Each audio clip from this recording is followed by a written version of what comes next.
Doctor Bhupen হাজৰিকাৰ গীত সন্দৰ্ভত এতিয়ালৈকে লিখিত আটাইবোৰ কিতাপৰ ভিতৰত মোৰ প্ৰিয় কিতাপখন হৈছে ভূপেন হাজৰিকাৰ গীত আৰু জীৱন ৰথ। এই কিতাপখন লিখিছে ডক্টৰ দিলীপ দত্তই।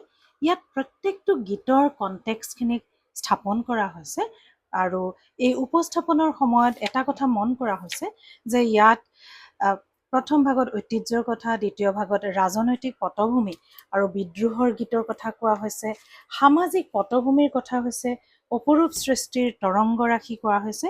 ঠিক এনেধৰণৰে 16টা অধ্যায় ইয়াত আছে। কথাছবিৰ গীত, লোকগীত, শিশুগীত, নিজৰ প্ৰাণৰ কথা, প্ৰেম গীত, অনিৰাপত্তাৰ যুগ, সামাজিক বিষয়ৰ গীত, এই সমূহ দৃষ্টিক সামৰি ভূপেন হাজৰিকাৰ গীতৰ যি এন্থলজি এইটো নিৰ্মাণ কৰা হৈছে, এই কিতাপখনত আপুনি ভূপেন হাজৰিকাৰ সেই সত্তাটো, দ্য মাছ কমিউনিকেটৰ ভূপেন হাজৰিকাক গীতৰ মাজেৰে দেখা পাব আৰু উপলব্ধি কৰিব পাৰিব।